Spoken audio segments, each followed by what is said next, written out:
shetani juu yetu ipate kushindwa. Oui, Jésus. Kwa jina la Yesu Kristo, amen. Amen. Tumshangilie Bwana. Jina la Bwana libarikiwe. Tunaendelesha ibada yetu si kwa yetu la trompeti watasogea, watatupatia nyimbo moja. Karibu la trompeti.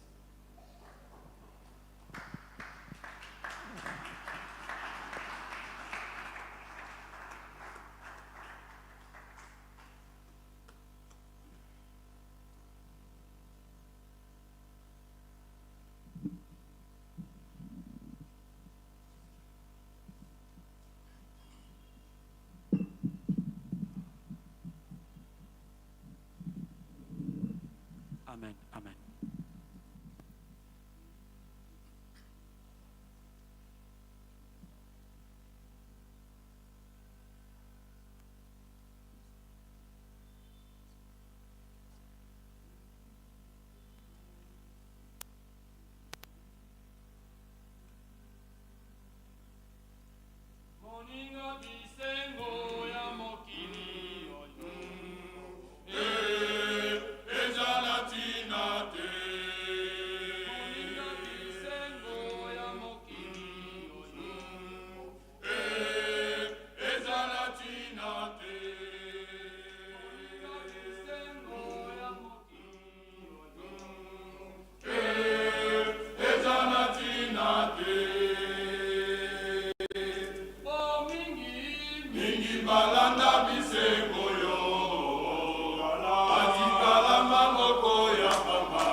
Amen. Elia, munamaliza? Asibe tusikie Lingala mtupatie kwa mafupi. Mlikuwa naimba nini?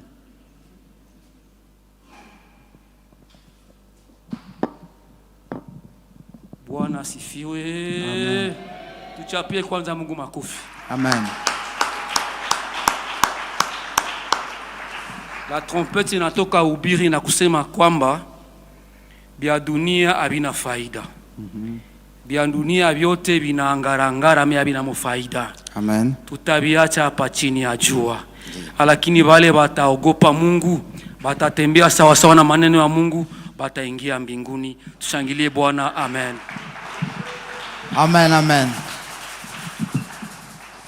Asante sana. Tunatafuta kumwabudu, kumsifu Mungu wetu. Hivi tutaomba kundi letu isogee. Wakati ambapo mpendwa Rocher atasimama. Rocher sikumwona hapa. Tutampatia mikro, ataombea kipindi hii.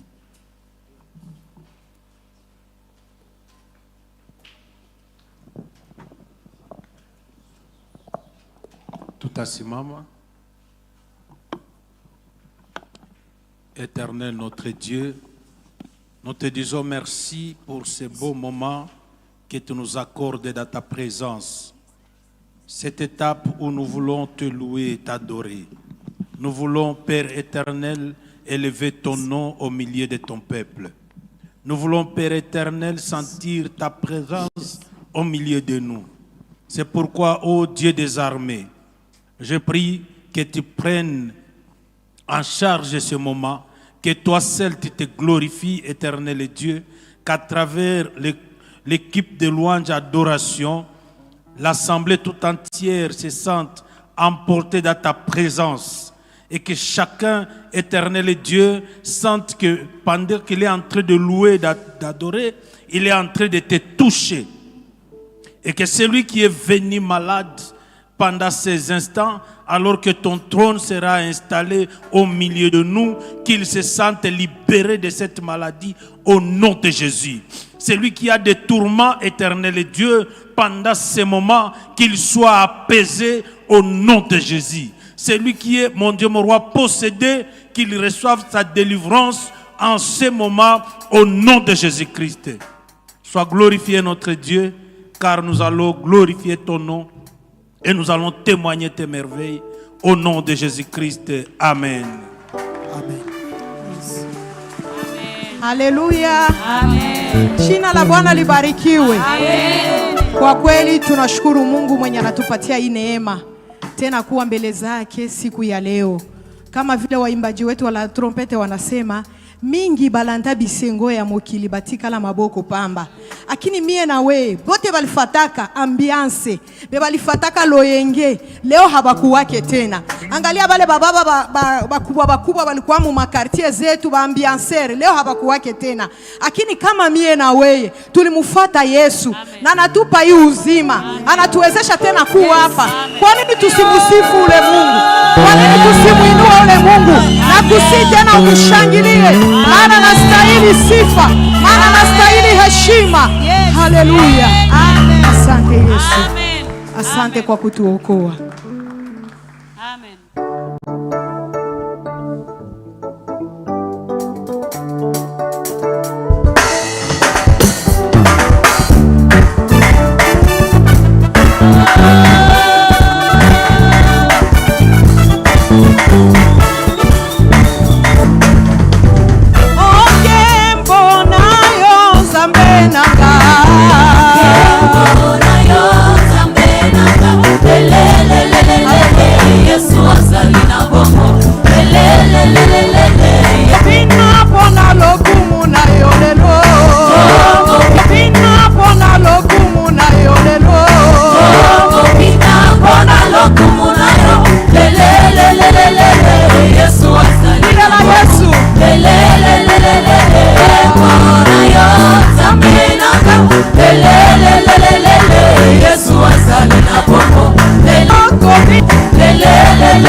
Hallelujah, yes,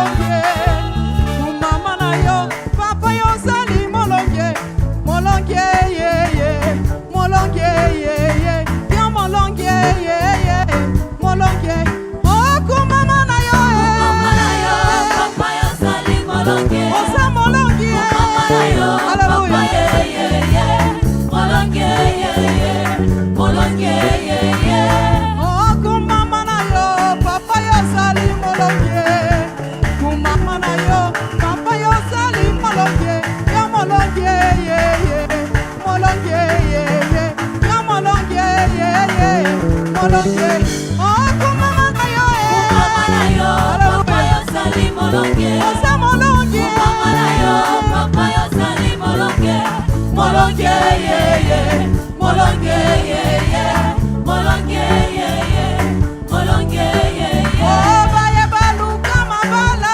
papa yo pesa mabala papa baluka mabota yonde yo pesa kibango yo molonge ye ye molonge ye ye yo molonge ye ye molonge oh kumama na yo papa yo zali molonge osa molonge kumama na yo papa yo zali molonge molonge ye molonge ye molonge ye molonge ye oh baye baluka bandako papa yo pesa bandako papa baluka mituka papa yo pesa kibango yo molonge ye ye molonge ye ye yo molonge ye ye molonge oh kumama na yo kumama na yo papa yo zali molonge osa molonge kumama na yo papa yo zali molonge molonge ye molonge ye molonge ye molonge ye oh ngai na ye kontatola papa bonzambe na yo papa bitumba oyanga yonde olongaki yango kana longe ye ye nalonge ye ye kana longe ye ye nalonge oh kumama na yo kumama na yo papa yo zali molonge kumama na yo kumama na yo papa yo zali molonge molonge ye molonge ye molonge ye molonge ye oh ngai na ye kontatola papa bonzambe na yo papa bitumba oyanga yonde olongaki yango kana longe ye ye nalonge ye ye kana longe ye ye nalonge oh kumama na yo kumama na yo papa yo zali molonge osa molonge kumama na yo papa yo zali molonge molonge ye molonge ye molonge ye molonge ye anza kuabudu Mungu, anza kuambia Mungu, anza kutaya wema wa Mungu mu maisha yako. Jioni ya leo anza kuabudu Mungu, maana Mungu wetu anastahili. Mungu ambaye alitupenda kwanza, Mungu ambaye alinipenda mimi na wewe, Mungu ambaye alituokoa.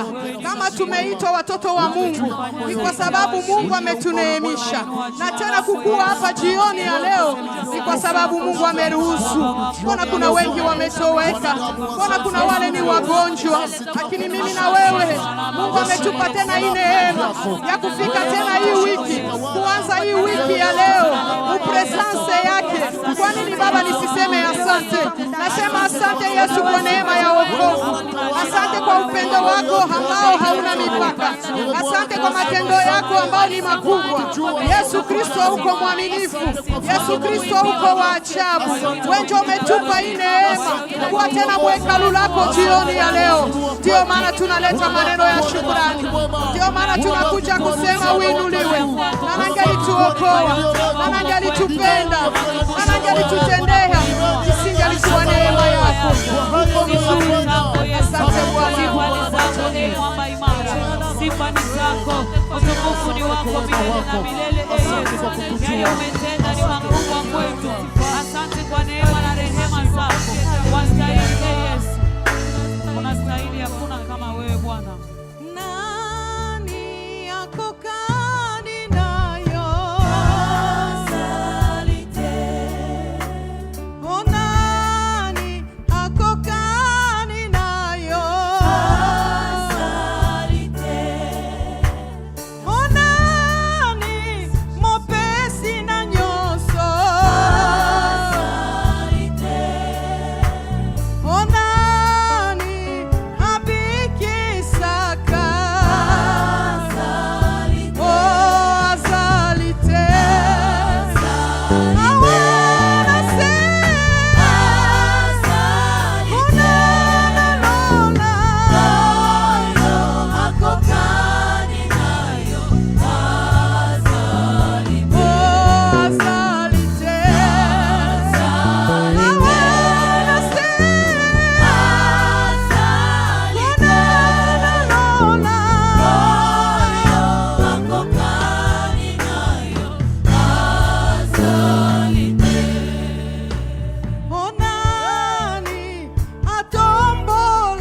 asante kwako mtakatifu.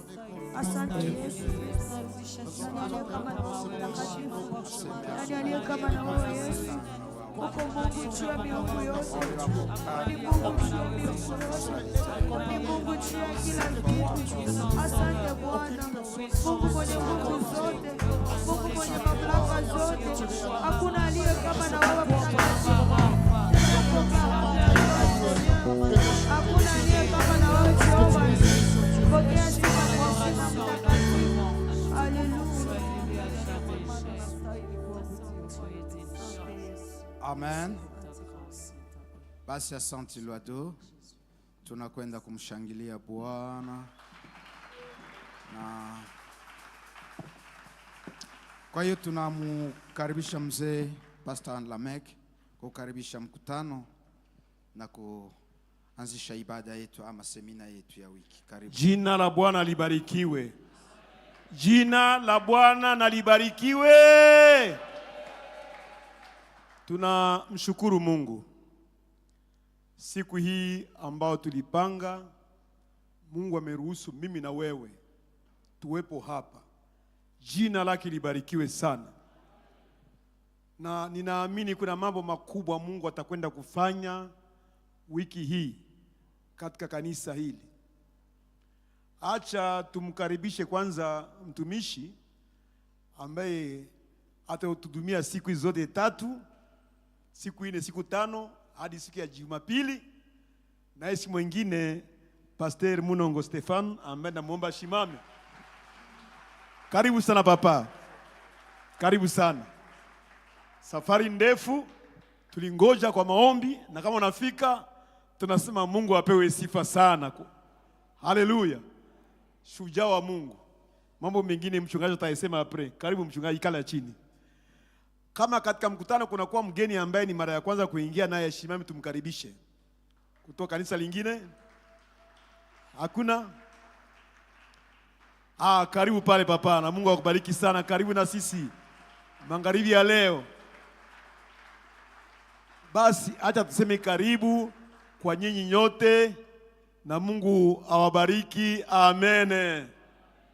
Basi tukomboe muda, tuache nafasi hii kwa ndugu Stefan kuja kuanza kazi ya Mungu. Lakini tuanze na maombi.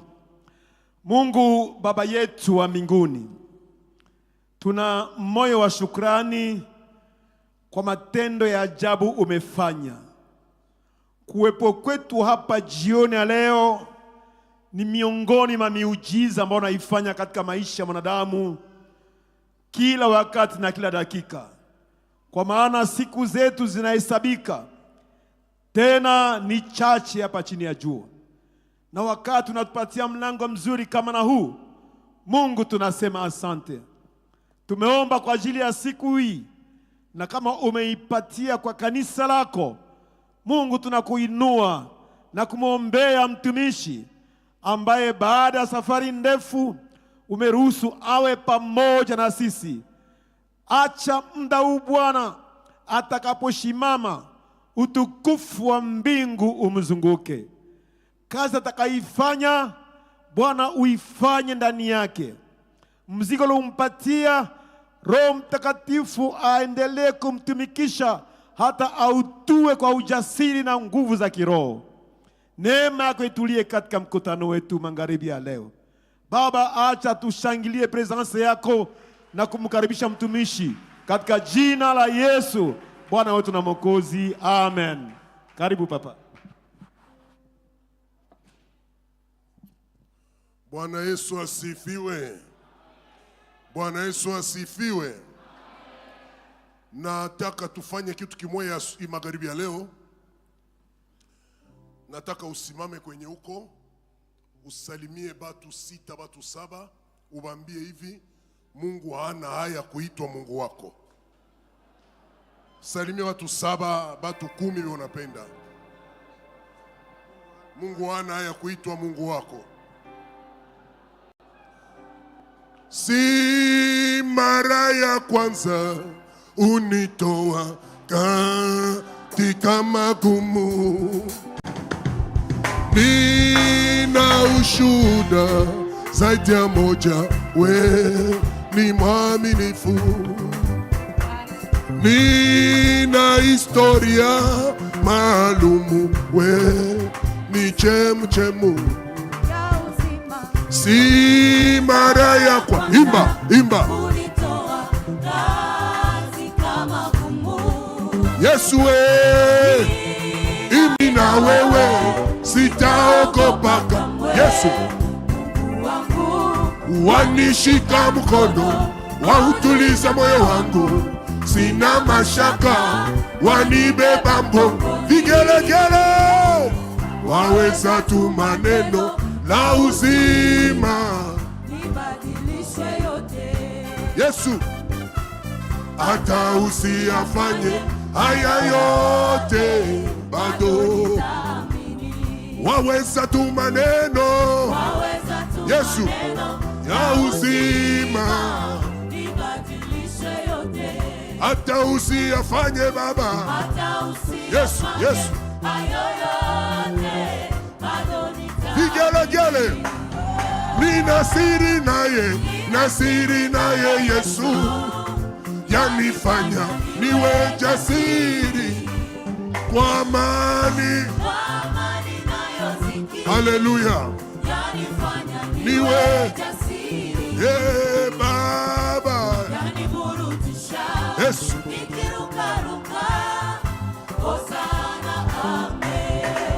yaniburudisha, Yesu, Yesu,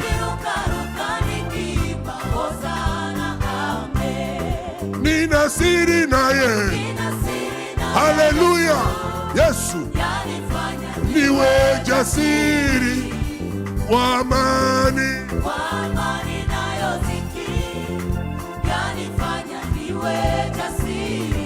Baba, aniburudisha, nikirukaruka, hosana, yaniburudisha,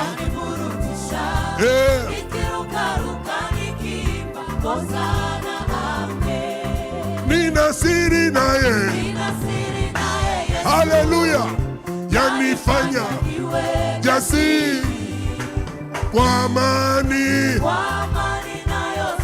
Haleluya, niwe yaniburudisha, hosana, yaniburudisha,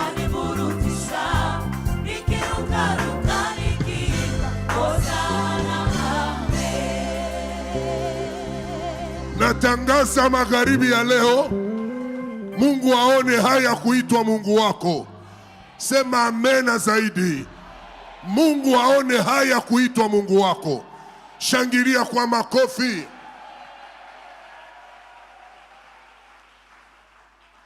Bila kukawia, tusome neno la Mungu katika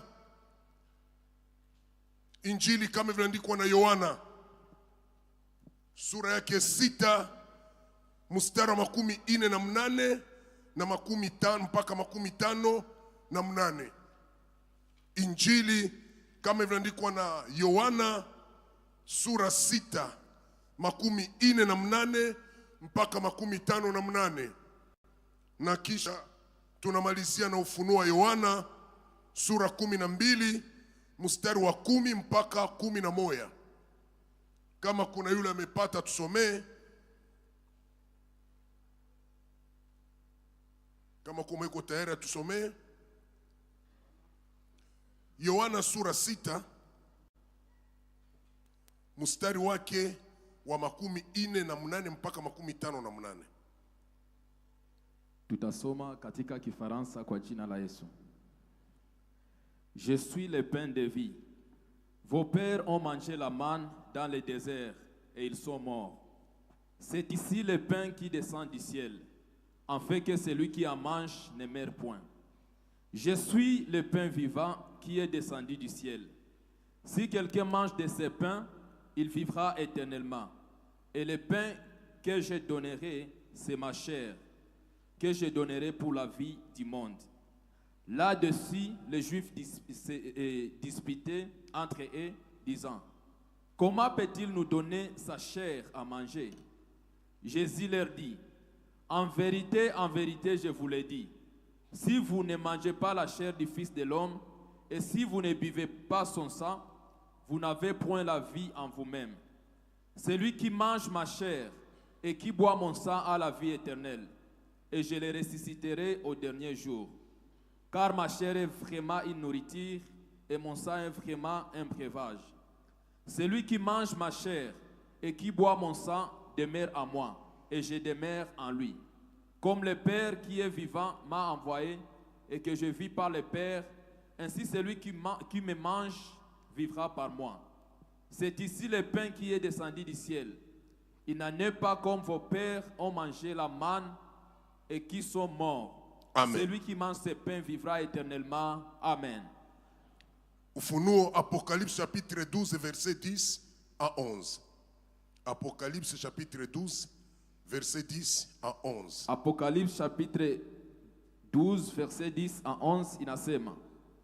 Et j'entendis dans les cieux une voix forte qui disait, maintenant le salut est arrivé, et la puissance, et le règne de notre Dieu, et l'autorité de son Christ, car il a été précipité, l'accusateur de nos frères, celui qui les accusait devant notre Dieu jour et nuit. Ils l'ont vaincu à cause du sang de l'agneau, et à cause de la parole de leur témoignage, et n'ont pas aimé leur vie jusqu'à craindre la mort. Amen. Mimi ndimi chakula cha uzima. Baba zenu walilila mana jangwani wakafa. Iki ni chakula kishukacho kutoka mbinguni, kwamba mtu akile wala asife. Mimi ndimi chakula chenye uzima kilichoshuka kutoka mbinguni. Mtu akila chakula hiki ataishi milele, na chakula nitakachotoa mimi ni mwili wangu kwa ajili ya uzima wa ulimwengu. Basi Wayahudi wakashindana wao kwa wao wakisema, awezaje mtu huyu kutupa sisi mwili wake ili tuule? Basi Yesu akawaambia, amini amini nawaambia, msipoula mwili wake mwana wa Adamu na kunywa damu yake, hamuna uzima ndani mwenu. Aulaye mwili wangu na kunywa damu yangu anao uzima wa milele, nami nitamfufua siku ya mwisho. Kwa maana mwili wangu ni chakula cha kweli, na damu yangu ni kinywaji cha kweli. Aulaye mwili wangu na kunywa damu yangu, hakika yangu ukaa ndani yangu, nami ukaa ndani yake. Kama vile Baba aliye hai alivyonituma mimi, na nami ni hai kwa Baba, kazalika naye mwenye kunila atakuwa hai kwa mimi. Hiki ndicho chakula kishukacho kutoka mbinguni, kama mababa walivyokula wakafa, bali wakilaye chakula hicho wataishi. Amen. Ufunuo sura yake 12 mstari wa 10, neno la Mungu linasema hivi: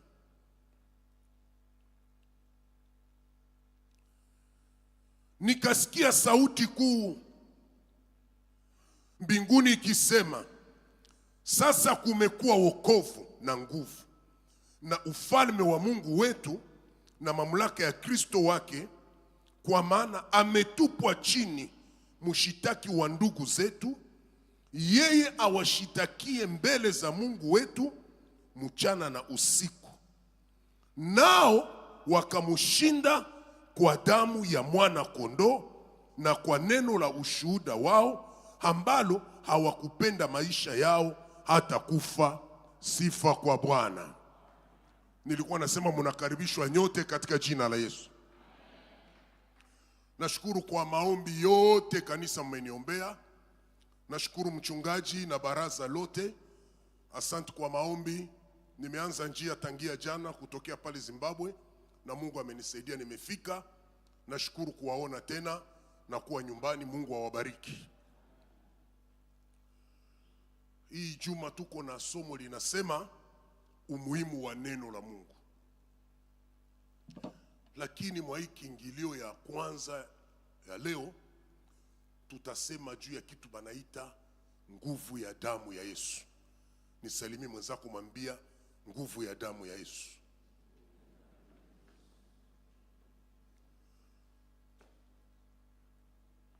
Mwa hii dunia atokwe na mali yapata gani kama hauna nguvu? Mwenye uko na nguvu atazikulaka. Ambie mwenzako acha blaki. Kama uko maskini, hapana oa mwanamke wa kiana.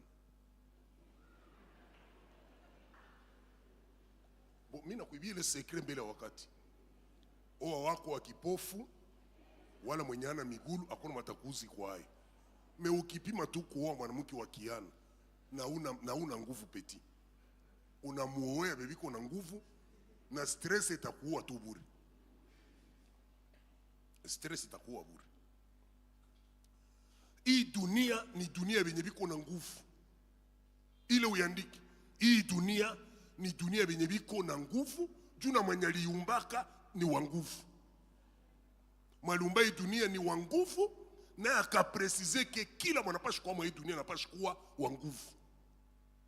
Kusudi hii dunia ingia mtu wa nguvu, Mungu ye peke akaumba mwengine Mungu mwenyeko saa yeye. Me Mungu mwenyeko na mwili.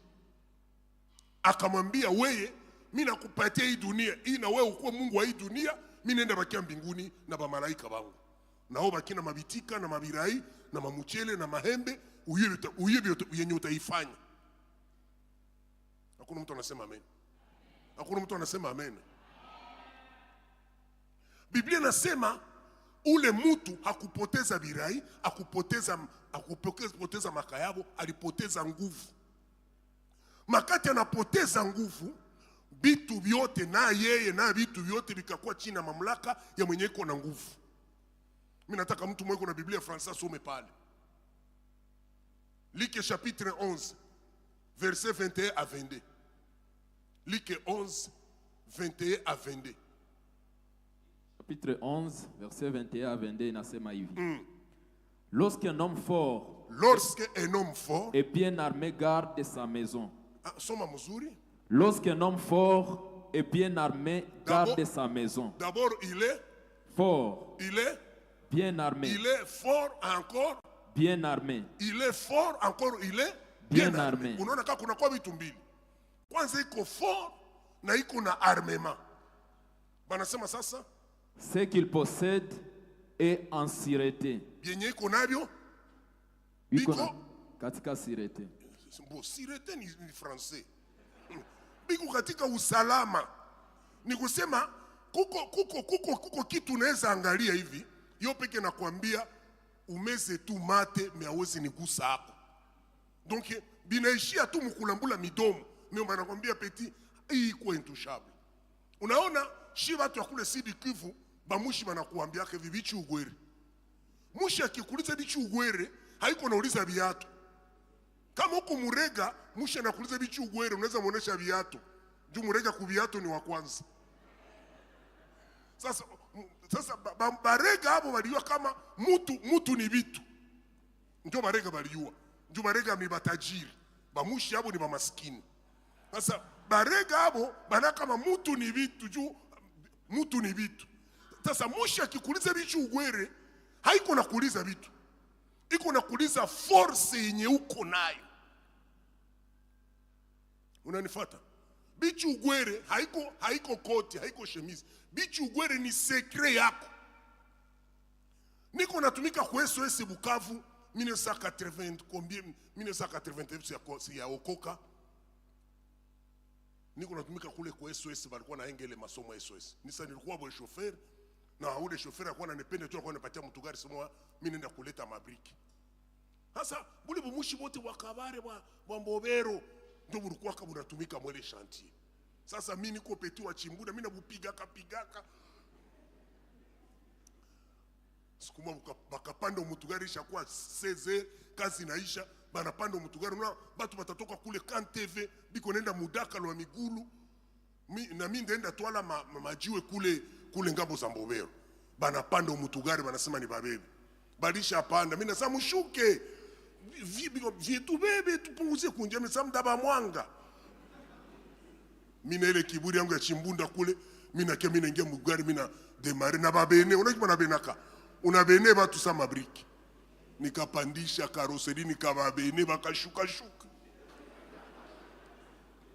Sasa nikasikia biko nasema mumashu, Mungu anajivunaka nini anakuwa nayo? Biko nasema mashu huyu Mungu nini anakuwa nayo? Bakaenda. Busubuhi mimi nakuya, mimi natia gari pale. Balienda biko na nitukana banasema sasa hamutanifaa kitu mwe, bumushi mwe, hapana cheza na mimi. Mimi nakia busubuhi mimi natia mtu gari pale. Na bobu nakia bona shimama kule, habuna viatu hata. Bana shimama kule grupe. Na mimi niko nakunya mazutu hapo. Mwele kunya mazutu tu. Moto siku ilitokea. Niliwaka moto mie wote. Moto kabisa hii ya flame moto. Nalungula. Sasa kumbule shoferi mwanikuwa naye ni mushi. Anisha akabalisha nipiga system. Moto inawaka. Akakimbia pale pembeni akaleta mayani akaniambia tafune mayani kisha upagale kwa mikono. Nikatafune mayani nikapagala kwa mikono. Ile moto kazimika. Kisha nikasikia unasema kumbia kwake na kitu.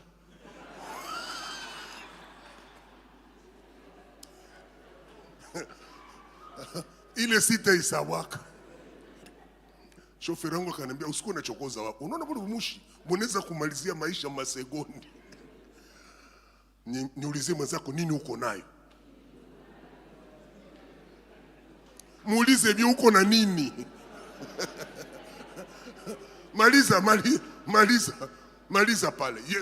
Verset 22. 22. Mais si un plus fort que lui, si un plus fort que lui survient et les dompte, il enlève toutes les armes dans lesquelles il s'est confié. Oui. Et il distribue ses dépouilles. Amen. Unaona kama mwa dunia au uko fort au uko plus fort. Chakula mwele biwili. Au uko fort au uko plus fort. Ndio dunia. Dunia na benye biko fort wala benye biko plus fort. Yesu ndio yuko anasema. Aseme mwa hii dunia mtu mwenye iko na nguvu na iko na silaha. Bitu vyake vyote biko musekirite. Lakini Yesu anasema kukikuya mwenye iko na nguvu zaidi yake, kwanza anamfunga, kisha anamunyang'anya silaha na vitu vyalikuwa anajivunia ule naye anabidistribuwe. Mtu mmoja aseme amen. Mtu mmoja aseme amen. Neno la pili nilikuwa niko nasema hivi, mwa hii dunia kama hauna nguvu hata kuwa na utajiri bwae, benye biko na nguvu watakulele butajiri. Kwa hiyo kama uko na butajiri, inafaa kutafuta kitu ya pili, ukuwe na nguvu zaidi ya kusekirize nini butajiri yako. Mtu mwana sema amen. Mumainchi zenye banaita le pays intouchable mwa hii dunia ni inchi zenye ziko na maarme nucleaire. Na zile inchi ziko tu kama inchi 6.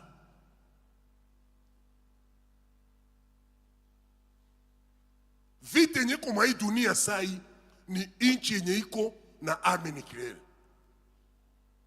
Kama amu ya kuana ile manake muko tu sa vile nyumba yenye ina lupango. Banese ingia saba natoka, saba napenda baningia na saba napeta banatoka. Juu hamuna kitu. Me hizi inchi ziko na hizi maarme. Banakuambia mukitapigana nabo muna negosie. Juu biko na silaha ya nguvu zaidi. Mukisubutu tu bakigusa kwa ile ka inchi sawa ka mungini sawa kagoma kaneza isha masegondi. Mumasegondi. Mtu mwana sema amen. Eske niko naambia mtu mwa pale. Niko naambia mtu mwa pale. Niko naambia mtu mwa pale. Amen, amen. Yesu anakuya.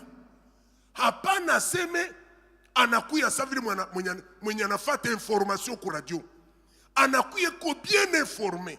Sababu kanisa mnapasha muyu kama Yesu alikuya na retard sana mudunia. Alikuya na retard. Nayo nasabiliwa. Leo tuko na 2026. Ndio miaka ya Yesu kupita mwa hii dunia. Tangia Yesu anapita mwa hii dunia ndio tulianza sabia 1 2 na kupanda. mekushuka kule chini kote. Yesu kuna retard mkubwa ya kukia mwa dunia. Pourquoi le retard? Yesu alijifunza nguvu ya mwenye anatawala dunia. Sa Yesu anakuya anasimama, hakumeza maneno. Anasema hivi, mwenye anakula mwili yangu na nakunywa na damu yangu ndamufufua siku za mwisho. Ni kusema nini? Yesu alikuwa bien informé kama hii dunia ni ya bakula mwili na bakunywa damu. Kama mwa hii dunia hauyakula mwili ya mtu na uyakunya damu ya mtu, taka usipotaka uko chini ya mamlaka ya wanakula mili ya watu na wanakunywa damu ya watu. Hii dunia ni ya wenye wanakula mili ya watu na wanakunywa damu ya watu. Sasa wewe peke utachagula. Ya pili, Yesu akutafuna maneno, anasema neno lenye kila mtu mwenye iko teolojie, sa vile ba Nikodemu abezi sikia juu inaingia mkichwa, abezi sikia. Tutakula mwili yako. Tena kamwili kinyakana munyama. Problema iko problema ya nyama, problema ni nyama ya mwenye mutakula. Balozi bote mudunia banajua hii. Hata makati minda ubiri kulu kumenterere. Ju balozi ba muvile abo ni balozi tu, balozi ya maampule. Me balozi banakuwa njo kwa interiere. Na mimi niko mubiri wa mainteriere sana. Hakuna mulozi na mulozi mwenye kumunana yua ile. Unaweza kuwa mulozi no ya kunywa damu ya mtu. Me huko tu mulozi, me unekala kule nyuma. Hawezi ingia mubaraza ya mashauri. Kusudi na uaksede mubulozi, inafaa kwa na huko ushakula mwili na ushakunya damu. Oro kubalozi, kusudi ukule mwili na damu ni sakrifise mkubwa sana. Me unaweza kuwa mulozi no ya kunya damu no ya kula mwili ya mtu. Me na huko tumbale balozi. No nakufa tu mwele bulozi, no napotea. Lakini no ya kula ta mwili ya mtu ya kunya na damu. Menone ndamu renyo balozi meonekala kule nyuma, hauzi nyangula mkono. Benye bana desida kanibali banakulaka mili ya watu na banakunywa na damu ya watu. Sasa Yesu sana kuya anasema, mimi nataka nifanye taifa lenye liko tofauti na hii taifa muko nalo. Me tofauti yenyu haiko vitu mbili. Munapashwa mukule mwili yangu na mukunywe na damu yangu. Mtu mwaseme amen. Mtu mwaseme amen. Boko prendre tuna mchoko na ingali. Haleluya. Sifa kwa Bwana. Haleluya. Andika hii maneno. Damu haiko tu maji ya rouge. Ambia mwenzako damu haiko tu maji ya rouge. Andika hii neno. Damu ni roho. Le sang, ce n'est pas seulement une mercure rouge. Mais le sang, c'est l'esprit. Et encore l'esprit qui parle. Kila makati mu maisha yako uiwe kama Mkristo. Ukilamuka busubi uko nampita munjia kokote kotapita. Kwenye utaona damu, ui kama kuko mtu mwenye kopale. Kokote kotakutana damu, ui kama kuko mtu. Ndio maana utauliza ba médecin, bale banaitaka ba chirurgien. Bale banatumika mulabo. Batakwambia mwenye haiko mtoto wa pasteur, mwenye haiko Mkristo wa kukamilika, hawezi ingia mu operation na ya kukunya kuvin. Na ya kunya kuvin, anakuambia mule, ase kuko damu naona kivu napata kizunguzungu. Bana yua hili. Juni batu banaona damu. Sasa ile madamu banaona ni maro, ni maesprit. Kama ni Mkristo, ndio atakwambia mbele ni ingi muli napasha kwanza ni kuona 30 minutes kwanza ya kuinvoke, ya kuomba Mungu, ya kuomba damu ya Yesu inifunike, ndio ni ingi muli. Niambili mwenzako damu haiko damu. Ni roho. Kitabu cha Mwanzo sura 4 mstari wa 9 mpaka wa 10. Kaini anabeba mdogo yake kushamba, anamuua, anatupa maiti, anarudia anafaa sambla, anafika Mwabu, mamake anamuuliza mdogo wako anabakia sasa, anabakia nyuma, atakia nyuma, anakula ugali pale, anajikamufle kuingia mchumba hivi, sauti kutoka mbinguni inamuita Kaini, mdogo wako yuko wapi? Basi mimi niko zamu yake. Akasema hauko zamu yake, lakini kilio ya damu yake inanikutana hapa. Mtu anakufa mdunia, lakini damu inaenda fanya nini? Inaenda kureklame, inaenda kulia mbele ya nani? Ya Mungu. Mungu anasikia kilio ya nini? Ya damu, hapana kilio ya nani? Ya mtu. Mtu alishakufa, lakini damu ingali. Waebrania sura 12 mstari wa 24 inasema ile damu ya Abeli ilibakia inalia mpaka siku Yesu naye alimwanga damu yake, njo damu ya Yesu ikanyamazisha damu ya nani? Ya Abeli. Kuna mtu anasikia sema amen? Kuna mtu anasikia sema amen? Ya pili, damu haiko damu tu, lakini damu ni pesa ya kuuza watu. Niambie mwenzako, l'essence c'est l'argent. Muluge unasema l'essence c'est les monnaies. Unaandika tu l'essence c'est les monnaies, uachane na français yangu. Kilapo ya basoda ya Mukongo na kuwaka makila pona ekole. Muna kama video wanapaka makila pona ekole. Damu haiko damu tu, haiko maji ya ruje, lakini damu ni pesa ya kuuza watu. Ndio maana Matendo ya Mitume sura 12 mpaka 28 inasema tulinunuliwa kwa damu ya Yesu Kristo. Mtu mwana sema amen. Mtu mwana sema amen. Damu haiko damu tu, damu ni nini? Ni pesa. Damu haiko maji tu ya kumwangika, lakini pia damu ni mulinzi wa kweli mwenye aonekanake na macho ya kimwili. Mulinzi mufransa unaweza muita nani? Gardien, protecteur, sentinelle. Majine kwa mingi. Hakuna mtu anasema amen. Mungu anamwambia Musa, mutachinja kondoro na munakamata damu ya kondoro, munapitisha kumiimo ya milango, kusudi malaika wa kifo saa taanza pita. Kila nyumba yenye ataona hako kuko damu ya kondo, anafanya nini? Anayacha.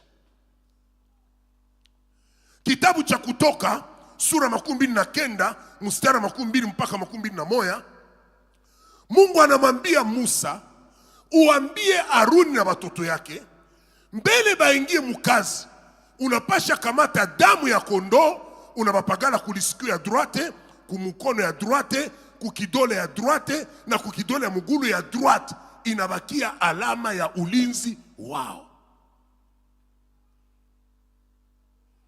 Haleluya. Ni kusema Yesu anasema damu, hakukuwa anasema vitu ya kulogota. Yesu anajua kama damu haiko tu damu. Kitu kia kwanza kinapoteaka mumwili ya mtu saa pumzi natoka ni damu. Ya kwanza ni nini? Damu ndio inapoteaka ya kwanza.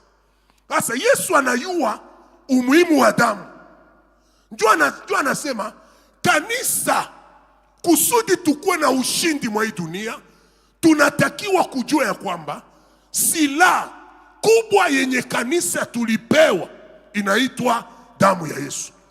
Mtu mwashangiri kwa makofi. Mtu mwashangiri kwa makofi. Njo Yohana katika kisanga kia Patmos anafunuliwa aseme kuko mushitaka wa Wakristo mwenye kazi yake ni kushitaki kila siku, kushitaki kila siku. Uona wazo huko hapa, kumbi kuko mwenye banaitaka akizater. Akizater shibe nyatukula mukiaka ku masomo atuwezi pata formule, lakini beba lifanyaka droit banayua que signifie l'accusation. tuko na ba maître avocat mwa hii dunia banaweza mulipa franga a formule tu maneno ya bongo ku tribunal ya kukufungisha na unaingia mu prison. Est-ce qu'on a eu ile? Kama biko mu prison, biko mu prison, tu balifanya ma problème. Ba mingi biko mu prison, abana ma problème. Bani mubandika tu neno moya ya bongo hivi, pa ikamwene. Na bakatafuta avocat mo mwana kuitetea, mwana kuisemea, akakuakize mpaka président du tribunal na akaona. Vous êtes condamné. Unafanya mayo jaune pas. Unaingia ndani. Sasa Yesu akayua kama shetani ni mshitaka wa wenye haki usiku na mchana. Ata uhubiri, ata uombe, ata kuwe revera, ata kuwe evangeliste. Kila ka mouvement unafanya tena na shibe tu tuliokokaka roho tukokokaka sura.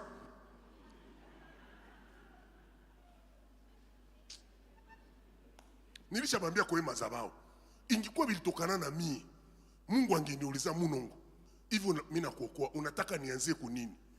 Ya kwanza nipasha mwanzie kwa hii sura, badilisha kwanza hii sura. Unaka hii sura tu ndio banaweza kufunga tu juu ya sura mbaya. Bana kufunga tu. Banaangalia sura, banaangalia na accusation, munafanana.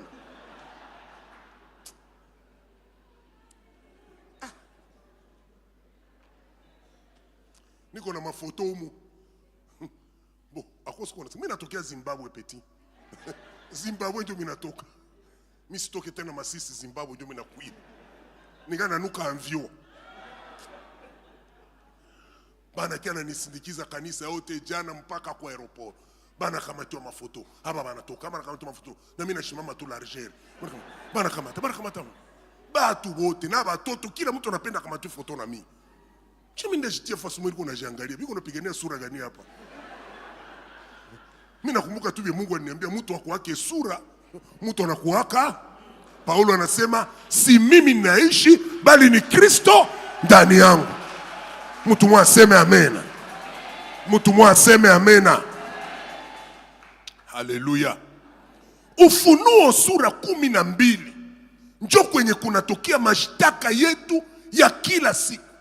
Sasa Yohana Roho Mtakatifu anampatia siri. Zile mashitaka zote zenye shetani anafanya juu yenu usiku na mchana, silaha moja ya kuangusha ile mashitaka yote ni damu ya Yesu. Sema damu ya Yesu. Ongeza sauti, damu ya Yesu. Ongeza sauti, damu ya Yesu. Ongeza sauti, damu ya Yesu. Haleluya. Magharibi ya leo mwa hii introduction ndio mimi nataka nikwambie nguvu iliomo katika damu ya Yesu. Haleluya. Damu ya Yesu ilimwangika mara 7 kwa kuvunja laana 7 ya zambi. Andika mzuri. Damu ya Yesu ilimwangika mara 7 kwa ajili ya kuvunja laana 7 ya zambi. Ni kusema ukitaya tu damu ya Yesu iko unagusa ku arme nucléaire ya kanisa. Shetani hawezi ngoe, hawezi supporte. Balozi abawezi mapepo pale ni ya debandade. Mtu mwa sema amen. Pale ni debandade na balozi na mapepo na bachau ni debandade. Na hii magharibi ya leo mimi natangaza mtu yeyote awe mwanamke awe mwanaume mwenye iko na mwili na mwenye ana mwili mwalilogwaka kuweka mkono yake ku maisha yako magharibi ya leo atabisikilia kumwili yake. Kokote kwenyeko atabisikilia kumwili yake. Sema amena. Kuko convention mondiale yenye nasema hata mupigane ae musiguse ku arme nucléaire, hata mupigane ae. Ndio convention biko nayo. Shia tunele convention. Niambie mzako shia tunele convention. Niambie mzako shia tunele convention. Shi tuko na convention moya. Mupingeni shetani naye atafanya nini? Atawakimbia. Hapana atatembea. Hapana atatembea. Pingeni shetani afanya nini? atakimbia. Donc shie ile convention yao shie tunamo. Hivi tu shetani ananizoea na mashitaka. Leo ndio mwisho atabisikilia kwa mwili yake na mwenye anatumaka. Hauseme amena. Hauseme amena. Hauseme amena. Andika kuka yako. Damu ya Yesu ilimwangika mara 7 juu ya kuvunja laana 7 ya zambi. Ni kusema zambi haiko tu zambi. Mnakumbuka mwaka jana nimefundisha hapa. Zambi haiko tu zambi. Zambi inapoingia mu maisha, hata uliitubu inachamba kitu banaita laana. Njoo nikakwambia, ukikutana kuko zambi ya kujirepete, unaitubu tena narudia. Unaitubu tena, maana kilishaka geuka nini? Laana. Damu ya Yesu iko na uwezo ya kuteketeza ile laana. Sema amena. Sema amena. Sema amena. Nikakwambia katika ile sehemu nilikuwamo mwaka jana, kutubu ya kweli inatokana na kujua lizibo linyonyaka na huko na damu ya nani. Juu repetition na kwa mu Biblia nasema hivi, tele fie tele mere. Unaweza kuwa na bibi wa kiana, unaangalia bibi ya mwenzako unasema mama kama yalichakulaka busubuhi, kali chakulaka midi. Mwanamke wa kiana unaangalia mwanamke wa kiana wa mzuri. Huyu papa unamkutana mu makoro na banamuki benye meno na bebana bebiko na mabugoro benye makucha ya noire. Unakuwa ngala banamuki banafataka na unaangalia na bibi yake, unajiuliza huyu bwana. Kama unafungula mapaje, utakutana kuko kitu yenye kuna jirepete kutoka wapi? Mudamu ya baba yake. Ukimuuliza mgra, hayo unafataka binamuki hivi nuko na misile kwa nyumba. Anakwambia pete yangu na misi yu wake. Ndio nawe peka uyue. Juu ya nini? Kuna kitu liinyore. Niulize mwenzako na babako. Napana fa sembla petit. Napana fa sembla. Hii sente itakuproteger. Kile kitakuproteger ni kuyua tu babako. Hakuna mtu anasema amen. Dada anapata neema, anapata bwana wa mzuri, bwana wa mzuri wa kuregea, unamwangalia unasema mama, hii ni bupole wala ni Roho Mtakatifu? Bwana yuko mpole kushinda hata Roho Mtakatifu. Hapana hata samie, juu mimi bupole yangu ni yangu kabisa ni ya kuunga ya maombi kabisa. Mimi watu wengine ukiangalia hivi tu unaona kama huyu na sura tu unaona kama yuko mpole. Bwana wa mpole unaweza mtuma hata mara 4. Baba Ogi, abe nilete mai analeta. Baba Ogi, abe me wa sura saa munongo.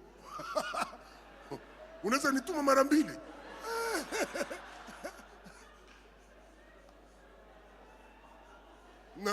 na malisikio na nituma alisha kusikilia huruma.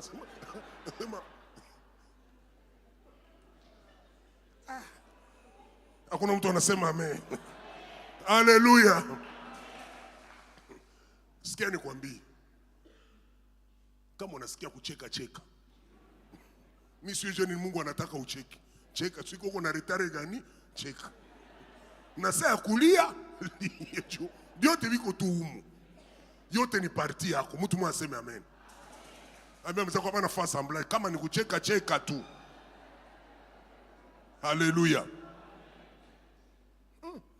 Bwana wa mpole, mnyenyekevu, lakini kuna bibi mwenye kosa fono. Tourne disque. Munaangalia bwana, munaangalia na bibi unasema, "Papa, sio ulikuwa naoma, ulikuwa naona pesa ya misiwe." Mwanamke mwa kamatikaki. Mpaka munaangalia bwana, munasikilia bwana huruma. Munasema, "Papa, mbona ulikuwa naomba? Huyu ulimtosha wapi?" Bwana bibi mwenyeko haiko hata sente. Donc anaweza imba lugha zote. Akamatiki. Ukiangalia haiko vitu mbili. Ni liziba yenye ule dada alinyonyaka. Ye peke yakamataka decision. Sasa hapa kwa tunataka ingia kuanza mafundisho yetu ya hii juma, umuhimu wa neno la Mungu, tunapasha tujue hii arme. Mtu mwaseme amen. Mtu mmoja aseme amen. Damu ya kwanza ya Yesu Kristo ilimwangika pale alipokuwa kwenye mulima wa Getsemane, saa jasho yake iligeuka damu.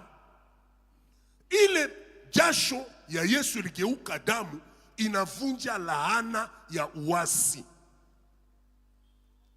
Inavunja laana ya uasi. Kenye baba yetu Adamu hakufanya, alishindwa kuresiste kukitu wanaita majaribu ya shetani. Ilibidi Yesu kama Adamu wa mwisho aresiste mu priere mpaka jasho ikangwe na geuka damu.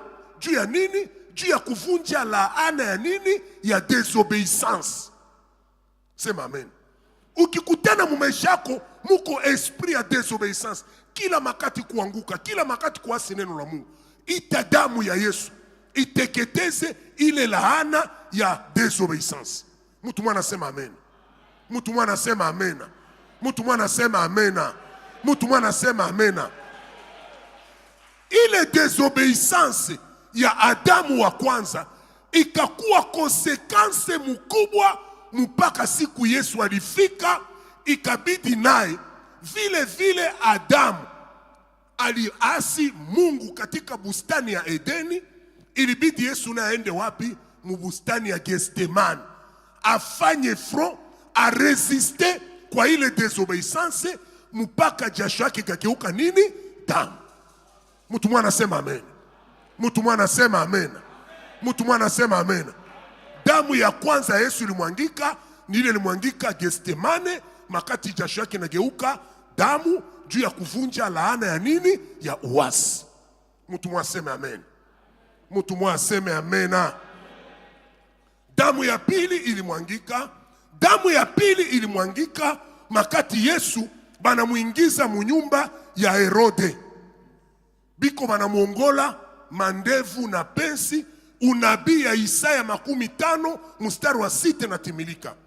Damu ya kutoka kumandevu ya Yesu inavunja laana ya kazarau. Tambia mesa kwa laana ya kazarau. Laana ya kazarau yenye kuatashe kusura ya mtu. Kuko tu sura banaweza angalia banasema juu ya sura yako tu bana kudeklase. Unakia presenter mama yako bintu unasema mama njoo bibi yangu. Mama yako anamwambia bali muangalia wapi? Sura tu. Unaweza presenter baba yako unasema njoo fiancé yangu. Baba yako anamwambia kabila yetu na haba. Laana ya nini? Ya sura. Mimi nataka nikuambie kama hii dunia yenye tuko hamo, batu wanaangamia juu ya masura. Na Yesu aliitika, iko natimiliza ile unabii ya Isaya 50 mstari wa 6. Akaitika ndevu zake baziongole juu ya kuvunja laana ya nini? Ya kazarao. Hakuna bahati mubaya mu maisha yako sasa vile ukutana na mtu mwanakuzarau.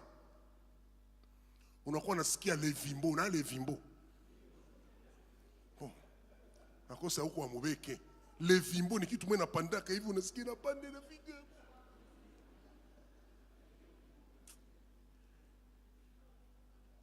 Niambia msako kukazarau ni kitu mubaya.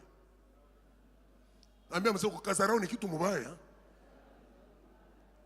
Yesu aliitika bamuongole mandevu, damu imwangike, kusudi ile damu ya pili ivunje laana ya kazarao. Mtu mwaseme amen. Mtu mwaseme amen. Mtu mwaseme amen. Ongeza tena amen. Damu ya tatu ilimwangika Yesu ni pale alipopigwa fimbo 39 mara 2 kumugongo katika nyumba ya Pilato. Damu ikatoka mumugongo, inavunja laana ya utumwa. Ambia msako utumwa. Ambia msako utumwa. Hakuna kitu kibaya mu maisha vile kuwa mtumwa. Yesu aliitika alale, apigwe, fimbo 39 mara mbili. Tena balikuwa nampiga fimbo za Kirumi. Kubakora moya kulikuwa ngozi 6 ya ngamia, na kukila ngozi ya ngamia kulikuwa ndoano 6. Yani kila kupigwa limoya Yesu alikuwa anapata bilonda 36 mara mbili. Sasa bali mupiga fimbo 39 mara mbili, mugongo yote kachubuka. Ilikuwa juu ya nini? Ile damu ya kutoka kumugongo ya Yesu inavunja laana ya butumwa. Mtu mmoja aseme amen. Mungu hakukuita ukuwe punda ya wengine. Mungu hakukuita utumikie wengine. Mungu hakukuita uchokee munjia. Mtu mwenye heshima yake mu maisha ni mtu anaitwa mtumwa. Na butumwa mtu anajigombolaka. Hauseme amen? Hauseme amen? Ambia msako mimi nasikia bisirani. Juu kama una bisirani usipigana. Nilishesema tena kwa madhabahu. Hausikii haya. Mwanamke tu saa wewe, mwanamke tu saa wewe.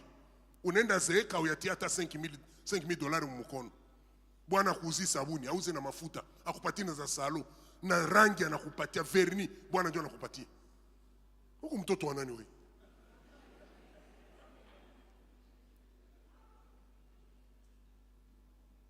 Besa kwa mwanamke sasa hivi kwa aeroport. Wewe tu njoo uko hapa wewe. Na 2026 itaisha, hauvuki hata hii douane ya Gisenyi wewe tu. Wewe tu njoo una pasiporo mpaka mu 2026 au kama pasiporo ni ya maana. Kuolewa haiko ponde ya muyinga. Hawesikia haya ukuwe na bwana mwanalipa Regideso, analipa SNL, analipia watoto masomo, anakuzia nguo, anakuzia na viatu, anakuzia na kitambala, usikii haya.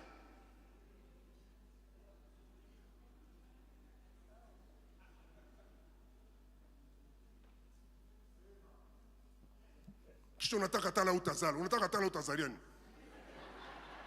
Awende Turki na fo uzale kila mwaka.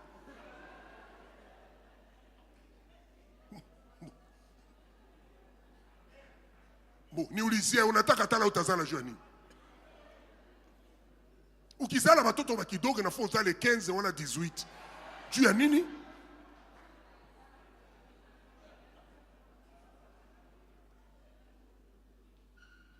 Nani mwanaume mwatasirika? Njoo nani ule mwanaume mwatasirika? Mwenye naye anasikia tu 18 RC, balisha mpigia téléphone. Allô chérie? Oui. Comme ça nous sommes à Turquie, je vais prendre le vol de 0h, je serai à Kigali le 5h du matin, je vais prendre le taxi là, je serai à Gisenyi 8h. Petit yangu. Una mwanamke mwanatoka Turquie analeta ngapi? Nilishakuta na chamusha mai. Nenda mi peke kufatinda kukungua kudwani. Uko na kwevi unakamata kwanza bisu kwanza ya mbiombio. Karibu mama. Mimi nakamata mashakoshi, mimi natia mfatiri. Nafika kunyumba nishapiga chai kila kitu. Mimi peke mimi nakukogesha. Wewe bakukogeshe kwa nini? Uko unashinda unazunguruka sa mulango, unazunguruka tu sa mulango. Ambia msako mimi nasikia bisirani. Biblia nasema apatae muke anapata kitu. Sema amena. Kitu chema. Aseme mume wake anamwamini na watoto wake wanamuita heri. Haleluya. Mimi naisema kwa hii madhabahu yetu ya Sepake. Iko bongo ya dunia. Aseme mwanamke akigusa kufranga hawezi heshimia bwanake. Banamuki ba masikini ni bakosa adabu. Banamuki ba intelektuele benye biko na pesa ni banamuki ba kwanza kuadabu. Unamuitaka netika hata mu français. Oui monsieur, je suis la chef. Mais weye. Nikikuita utaitika mukihunde. Una kontrole benye wibi litoka hapi. Ningali naingia tu ulileta ngapi? Ulilituma na ngapi? Ambia msako mimi nasikia bisirani. Damu ya tatu inavunja nini? Utumwa. Sema amena. Sema amena. Hakuna mwanaume mwenye kuna valeri mwalitumikia mwenzake mwanaume. Haya kuwaka. Hakuna mwanaume mwenye kuna valere mwa hii dunia mwalitumikia mwenzake mwanaume. Haya kwaka. Banaume biko na valere mwa hii dunia ni banaume benye balishitumikiaka. Ndio maana utakutana pale bagarso ba mushi anatoka na 50 kilo ya chumvi Bukavu mpaka Kongolo. Ndio maana hiyo kutumika. Mungu hakuitaka mtu wa kutumikiana. Mungu aliita mtu wa kutumika. Mtu mwaseme amen. Mtu mwaseme amena. Ongeza tena amena. Ongeza tena amena. Magharibi ya leo nafaa butumwa fulani buanguke kwa maisha yako. Sema amena sana. Haleluya. Damu ya ine yenye ilimwangika kutoka kwa mwili ya Yesu ni makati banamuvika taji ya miba. Kila kitu kilikuwa na precision. Makati banamuvika taji ya miba, barisha maliza kumupiga, damu inashuka mwili mzima, bakamvalisha taji ya miba. Taji ya miba yenye Yesu alivala ina damu yenye litoka mukichwa, inavunja laana ya bujinga na bupumbafu. Andika pale ukayako mzuri. Inavunja laana ya bujinga na bupumbafu. Hakuna mtu mutashitulaka na koti peti, batu barishavala. Batu barishavala. Batu barishavala. Mungu Baba, katika jina la Yesu nipatie na mimi kiato, unipe na mimi koti, sasa mimi naivala. Bapagani sasa naona bakuogope peti. Mpagani mwatogopa Mungu juu ya koti, haiko mpagani. Bapagani ba kwanza kuvala kama una habari. Kitu kimoya kinaweza fanya batu wanakuangalia na wanakuogopa ni hekima na akili kutoka kwa Mungu. Pointre. Biti binatayarishwa hapana kubinyebiko na makoti ya kunyoroka. Biti binawekwa tayari kubatu nyebiko na nini? Na akili na hekima. Mfalme Farao anasema tupate wapi mtu sawa huyu ambaye roho wa Mungu yuko ndani yake? Nini ilikuwa Yusufu? Asema Yusufu mulikuwa akili na hekima. Mfalme akasema kwa kuwa hakuna mtu mwenye kuna akili na hekima sawa hii kama Telefasi. Mtu mwana sema amen. Mtu mwana sema amen. Mtu mwana sema amen.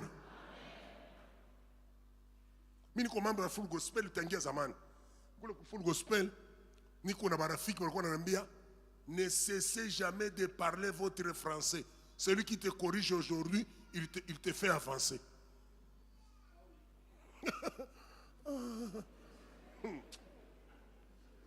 Hawezi jiuliza tu mwa hii masomo zote ziko mudunia, wewe tu njoo ukuwa una certificat, wewe tu njoo ukuwa una diplome na abikujene. Unasema mbo mimi ndawakia muombaji peti. Ukiona fia anapenda maombi anakatana masomo, acha yeye mule Yesu atamuoaka.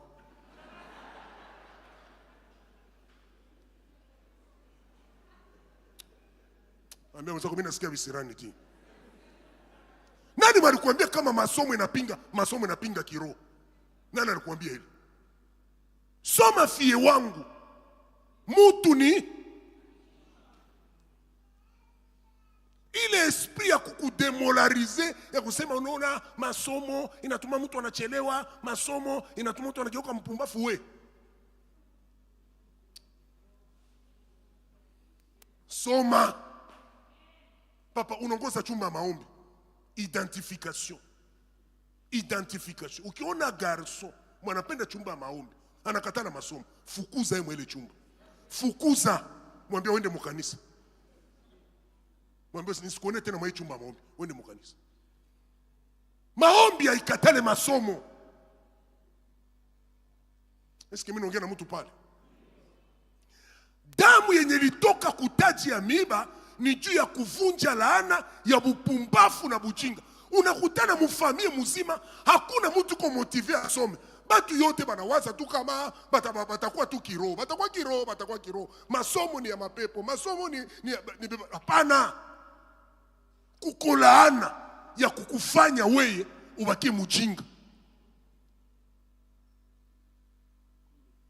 hata ukusoma utaenda mbinguni, hata hauna diplome utavala taji. Nani mwanekatala?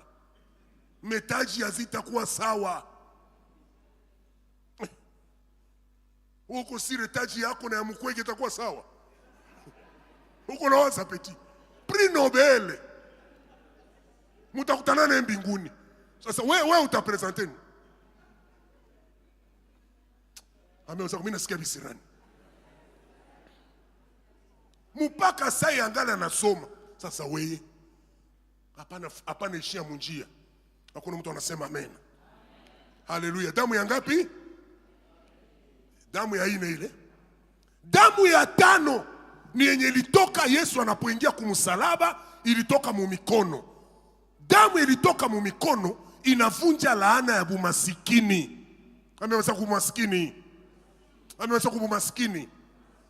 Neno la Mungu linasema Mungu atabariki kazi ya mikono yetu. Kila kenye tutagusa Mungu atafanya nini? Atakibariki. Hakupana mikono bure.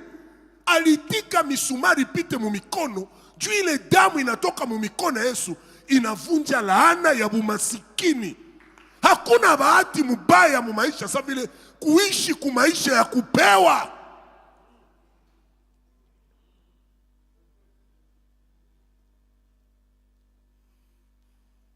Kitu kia kwanza kenye kinakuwa kinazaraulisha mtu yeyote ni kulomba. Bukosefu. Nataka nikwambie kweli unisikie. Una mara utanisikia mbaya, acha nikwambie tu kweli. Watu mingi walikuwa wanapinga hii mafundisho, surtout sana nilianza, ba mingi walinipinga, lakini leo wananiambia tena kuya huko. Mimi sitakubichika. Maskini kuingia mbinguni. 99,9. 99,9 maskini ingia mbinguni. Maskini njoo wa kwanza kwa manunguniko. Manunguniko ya bure, ananungunikia vinyabiko vyake. Ukichoma kuku maskini anasirika, haiko yako. Akisikia tu harufu roho na muluma. Maskini akisikia harufu ya parfait, nasema ni mafuta ya kuzimu. Maskini anasirikiaka depense yenye kufanya. Unainvite mtu anakia kufete kwako, anatoka kwa anasiria, mnaweza fanya gaspillage inutile. Hapana, uko tu maskini, hakuna gaspillage inutile. Uko tu maskini. Saparapande kilile so tenda wapi? Au yabakia tu. Ambia mwanza kumina tisirikia bu maskini. Mtu wa kwanza mwenye hezi kuwa na rafiki mudunia ni maskini. Utamutosha wapi? Ba maskini bote bana bakimbiaka. Bu maskini inatumaka mtu anapoteza personalite. Unapoteza personalite, unakuwa sawa vile huko mtu. Ni kitu ya kusirika. Kama Yesu alitika msumari mpito mkono, ni juu ya kuteketeza laana ya nini? Ya umaskini.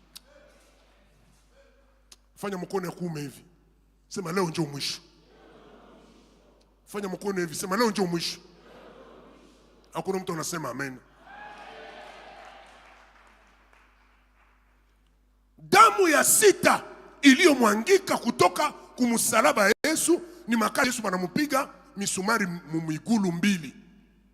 Et encore na precision balifanya migulu gurtu. Una gurtu. Balifanya migulu hivi, ndio baneta gurtu. Ndio bakapiga musumari. Haleluya. Hii misumari balipiga kumugulu, damu yenye ilitoka migulu ya Yesu inavunja laana ya kufungwa. Laana ya kutokusafiri. Laana ya kuwa kluwe fasi moya.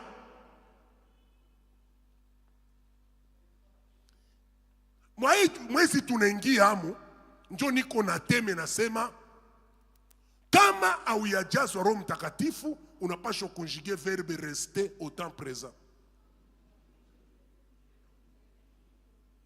Oui. Ukijazwa Roho Mtakatifu una conjuguer verbe aller au temps présent. Jumuma ahadi zenye Mungu anatuambia enendeni. Bitu bizuri abikuwe mu present. Bitu bizuri inakuwaka mufitiri. Haikuwa sasa ulizaliwa Goma manako kukondane kukufia Goma peti. Hapana. Batu balizaliwa Goma biko Canada. Batu balizaliwa Goma biko Amerika. Mama kiongozi iko pale. Iko na kaka kiomoya Berté. Banazaliwa mwapo yepe kana iko bangapi mwapo. Me ule umoya aliota mabawa pa iko wapi sai Etats-Unis. Haikuwa sasa ulizaliwa Chimbunda manake kukondane kubakia Chimbunda. Kuko damu ya Yesu ilimwangika inavunjaka laana ya vifungo. Anaandikia kanisa la Philadelphia, nimekupa milango iliyo wazi. Mtu mwaseme amen. Peti yangu hata uyue lugha. Mi huyu na buzi yangu niko nasafiri mwa nchi za Bangereza. Na mimi siwe lugha. Nilishapoteza malete munani mu avion pale Afrique du Sud. Mina potea munani mu aeroport. Siyo wapi natokea. Sasa mimi natu kaneno kamwa mu anglais. Shakoshi ndio banetaka beki. Nikaona polisi mwa pale. Nikaenda muuliza my bag. Polisi na kone kosa huyu naye kosa vile hiyo lugha. Akanibeba kwa mashakoshi. Nikotamba itia shakoshi yangu kumulango ya polisi. Hata ujue lugha unaweza safiri. Nasema hata hii lugha unaweza safiri. Hapana kusafiri unatoka Ijwi unaenda Movu, unatoka Movu unaenda Bukavu, unatoka Bukavu unakuya Goma. Haiko ndio masafari ile peti. Safari ni muanvio. Panda na wewe anvio. Shuka kwa aeroport. Gongesha visa. Hapana kutoka hapa kwenda Ruchuru unatoka kwenda Masisi sio ni safari, hapana.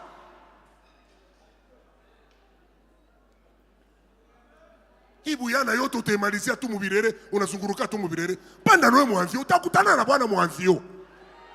Hauko obligé kuolewa na mwenye na lugha yako tu. Unaweza olewa na mwenye hii lugha yako. Unaweza olewa na Malien, unaweza olewa na Italien, unaweza olewa na Norvegien. Unaweza. Mei kluwe yako hapa tu, kluwe. Damu ya Yesu inavunja laana ya vifungo. Hakuna mtu anasema amen.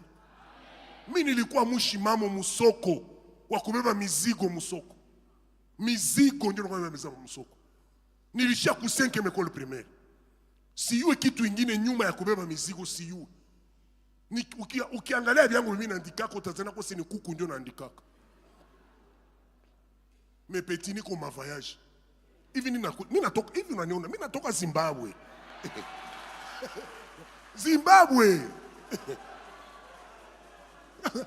Inafo yu kule badinipokea.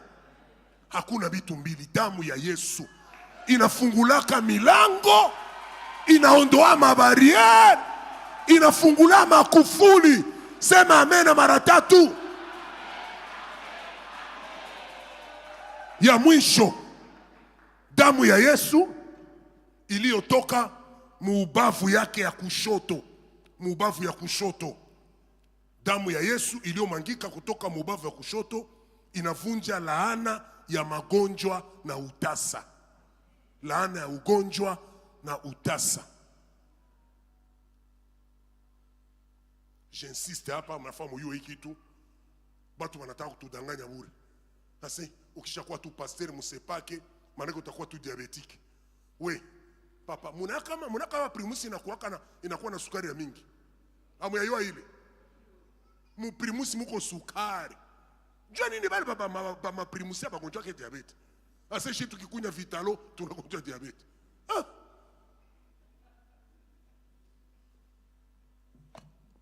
Musiko muna kunya vitalo, musiko muna kunya mama vitalo, italeta. We, au kukunywa kaza vitalo kwa mtoto. Uko na retara kukunya vitalo. Ata kwa hii miako kiikunywa, kwanza damu yope kitachangamuka. Juu uko na retare kwanza vitalo. Uko na retare hayo. Ulikula nini kubutoto yako? Ata kubutoto yako kukula serelaki. Au kukunywa hata kigozi kubutoto yako. Uko na retare we peke ya kukunya kwanza Fanta. Na we peke ukiangalia unakunya Fanta mara ngapi mjuma? juu ulikunya ukienda fete ya baporo kunakuwa tu mavitalo ndio maana wanagonjwaka. Tuko na retari ya vitalo kwanza kwa butoto. Eski ya mubuzenjo tatupatia? Nataka nikuambie kama shetani anajificha mkitu banaitaka ugonjwa. Unajua kutana familia mzima iko na ugonjwa mwa kufanana na hivi. Batu wanakufana ile ugonjwa. Unajiuliza hii ugonjwa unatokaka wapi? Nataka nikuambie kama damu ya Yesu iko na uwezo ya kulokalize kila aina ya laana ya magonjwa. Simi mimi nashimama mbeleni hapa. Nani mwakuniona hapa mwaka jana niko nataka kufia kwa madhabahu hapa. Niko na ubiri na niko na kohola. Mungu akafunulia mtu mweko mbele yangu hapa.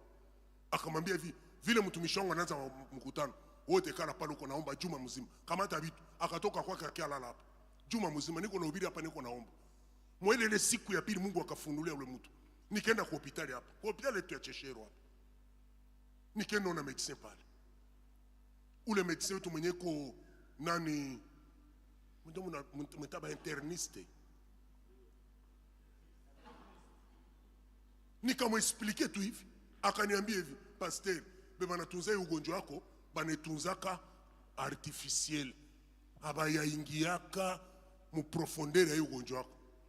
Sasa iko nasema nizana kusema ni materme medicale. Mimi napita mu ba specialiste 7 ya Kanombe. Na nikapita mu scanner. Na bali ba specialiste ya Kigali bakanambia, papa, hii ugonjwa yako ni Mungu tu. Hakuna kitu. Niko natesekana na asma nikikohola hapa mpaka unazania kosi niko na mutugari nyene haina chapuma. Me ba specialiste aone kitu. Sasa kuna na Biblia inasema kosi ni terme medicale tu. Kumbile maombi kunafanyika huku Mungu alishefunule munganga kule. Una dawa gani? Niliuza tu dawa ya $40. Akaniambia uza na hii, utaanze kunya hivi. Utakunya binini 4 na nusu 5 jours. Binini 4 5 jours. Binini 3 5 jours. Binini 2 5 jours. Kinini moja 5 jours unakia niona. Nilikunywa tu mara 2. Nikapona mara 2, nikapona mpaka sai. Mpaka sai. Damu ya Yesu iko na uweza ya kuvunja laana ya nini? Ya magonjwa na utasa. Mungu akubariki. Amena. Kamata kila kioko nacho kitie chini. Tunashimama. Bashemasi mshimame kule kumulango. Mwenye anatoka munamushaka. Wangalika anabeba telefone ya watu. Simama kwenye huko. Tunaingia katika mapambano. Haleluya. Baba, katika jina la Yesu, mimi natangaza magharibi ya leo, mtu yeyote, awe mwanamke, awe mwanaume, mwenye iko na mwili na mwenye hana mwili, waliojiinua juu ya maisha yangu, wakalapa sitaendeleaka, sitafanikiwaka, magharibi ya leo mimi natangaza mtu yeyote, awe mwanamke, awe mwanaume, waliojikusanya juu ya maisha yangu, magharibi ya leo mimi natangaza kokote waliko washindwe katika jina la Yesu. Piga makofi. Tangaza, sema washindwe kwa jina la Yesu. Sema washindwe. Ongeza sauti. Hapana jipunja. Vile uko napiga mikono kuko kwenye manakosa amani. Biblia inasema imeandikwa, nyumba yangu itakuwa nyumba ya sala. Njoo saa yenyewe hii. Magharibi ya leo kuko mtu mwenye anapashwa aache maisha yako. Kuko mtu anapashwa aache jamaa yako. Kuko mtu anapashwa aache maisha yako. Kuko mtu mwenye anapashwa aache familia yako. Kuko mtu anapashwa aache maisha yako katika jina la Yesu. Mimi nakusi, kama uko mgonjwa shimama, kama uko mgonjwa shimama. Hapana pigana na unaikala, ni mapambano. Kila kiuko nafanya kiko na contribution. Au nom de Jésus, au nom de Jésus, au nom de Jésus, au nom de Jésus, je déclare au nom de Jésus que toute personne qui s'est levée contre moi, je déclare le soir d'aujourd'hui, qu'il soit déraciné au nom de Jésus, au nom de Jésus.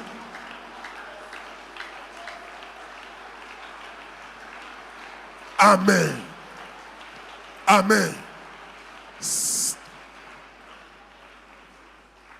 Mupendwa, niangalie.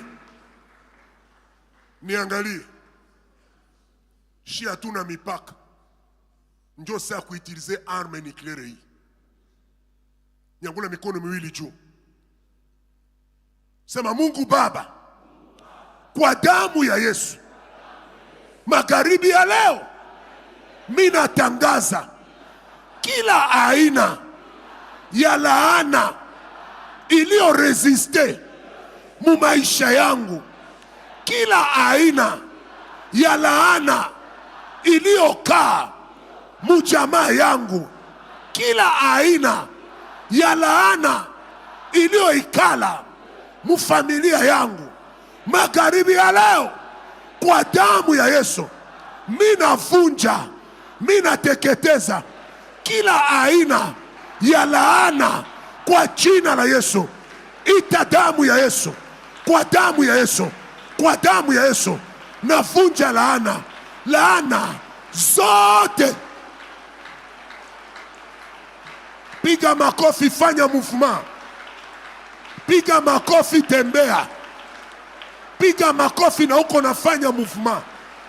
Rekerebo shakaraba, rikerebo, yetekeremasa, yetikiriba, mutekerebosa, matakaraba, yotokorobosa, yetikirima, rika rika rika, nekerekebo, teke teke teke, teke teke teke, rika masaka, yeshekerebo. Kwa damu ya Yesu navunja kila aina ya laana, laana ya bupumbafu, laana ya bujinga, kwa damu ya Yesu, kwa damu ya Yesu. Laana ya magonjwa, laana ya utasa, usafiri, kwa damu ya Yesu ivunjike. Laana ya utumwa ivunjike, ivunjike. Laana ya utumwa ivunjike kwa damu ya Yesu. Piga makofi, angusha kila laana, angusha kila laana. Piga makofi, angusha laana zote, angusha kila laana. Mungu akukuita kuwe bloke, Mungu alikuita usafiri, Mungu alikuita utembee, Mungu alikuita upasule miji, Mungu alikuita conjuguer verbe aller. Haukuzaliwa Goma ukufie Goma, hapana. Vunja laana zote kwa damu ya Yesu, kwa damu ya Yesu, kwa damu ya Yesu, kwa damu ya Yesu, kwa damu ya Yesu, kwa damu ya Yesu, kwa damu ya Yesu, kwa damu ya Yesu, kwa damu ya Yesu, kwa damu ya Yesu, kwa damu ya Yesu. Geukia mwenzako, kamata mikono mbili ya mwenzako, geukia mwenzako, bawili bawili, geukia mwenzako, bawili bawili, bawili bawili, bawili bawili, kamata mikono mwenzako. Utaombea mwenzako, utaombea mwenzako. Tunafika kwa muda ya kuombeana. Utaombea mwenzako kile kenye unataka Mungu akufanyie, omba Mungu akifanyie mwenzako. Kuna kitu kitafanyika sasa uko naombea mwenzako. Kuna kitu kitafanyika. Ugeuke nabii wa mwenzako, ugeuke nabii wa mwenzako. Kuna kitu kitafanyika sasa uko naombea mwenzako. Kuna nguvu za Mungu zitatembea kutoka mwezi nenda mwenzako. Zile nguvu za kupatia mifupa mikavu uhai zitatembea saa hii. Zile nguvu za kupatia mifupa mikavu uhai zitatembea saa hii. Omba, ombea mwenzako. Baba, katika jina la Yesu. Tangaza damu ya Yesu juu ya mwenzako. Tangaza damu ya Yesu. Damu ya Yesu. Damu ya Yesu. Damu ya Yesu. Damu ya Yesu. Damu ya Yesu. Ita damu ya Yesu juu ya maisha ya mwenzako. Damu ya Yesu. Damu ya Yesu. Damu ya Yesu. Damu ya Yesu iteketeze kila aina ya laana mu maisha ndugu yangu. Damu ya Yesu. Damu ya Yesu. Kitu chochote kenye bali kukulisha, kitu chochote kenye bali kupagala, kilungule. Kilungule. Kitu chochote kenye bali kutambusha, kitu chochote kenye bali kupagala, kilungule kwa damu ya Yesu. Kwa damu ya Yesu. Kwa damu ya Yesu. Kwa damu ya Yesu. Ndio. Ndio. Ndio. Ndio. Ndio. Kuna kitu kinasikia. Kuna kitu kinasikia. Kuna kitu kinasikia. Kuna kitu kinasikia. Achilia. Achilia. Achilia. Achilia. Achilia. Achilia. Achilia. Achilia. Kwa damu ya Yesu. Achilia. Achilia. Achilia. Achilia. Kwa damu ya Yesu. Kwa damu ya Yesu. Na badeloje mwa hii nyumba. Kwa damu ya Yesu. Tunabadeloje. Kwa damu ya Yesu. Tunabadeloje. Kwa damu ya Yesu. Kwa damu ya Yesu. Toka, toka, toka, toka, toka. Toka, toka, toka. Endelea, endelea. Endelea, endelea. Kwa damu ya Yesu. Kwa damu ya Yesu. Kwa damu ya Yesu. Kuna kitu kinatoka. Kuna kitu kinatoka. Kuna kitu kinatoka. Kuna kitu kinatoka. Kuna kitu kinatoka. Kuna kitu kinatoka. Haleluya. Haleluya. Asante Baba. Asante Baba. Asante Baba. Asante Baba.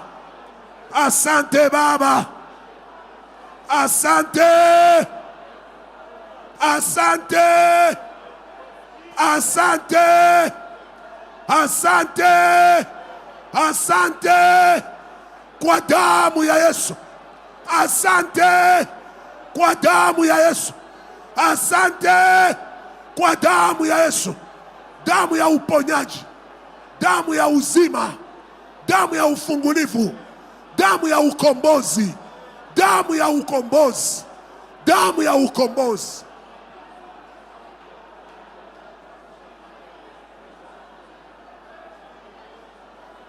Inua mikono yako, kuambia Mungu asante. Ambia Mungu asante. Baba asante. Baba asante. Baba asante.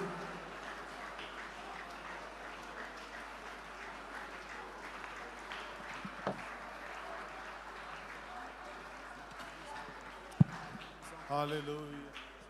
Naupenda msalaba huo, nguvu zake zanipa kushinda. Msalaba na ukumbatia hata nitakapopata. Karibu na sadaka mara moja. Naupenda msalaba huo, nguvu zake zanipa kushinda. Msalaba na ukumbatia hata nitakapopata dhoruba na mawimbi na upepo wavuma, utuongoze Bwana tuvuke ngambo. Dhoruba na mawimbi na upepo wavuma, tuongoze Bwana tuvuke ngambo. Dhoruba na mawimbi na upepo wavuma, tuongoze Bwana tuvuke ngambo.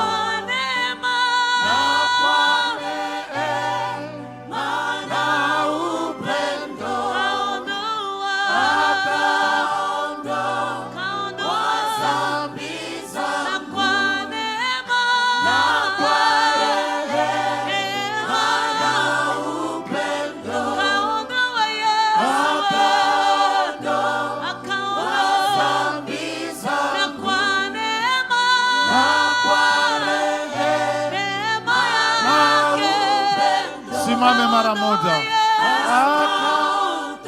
Kaondoa Dhambi zangu. sikukuu, Sikukuu, sikukuu, sikukuu, aliponi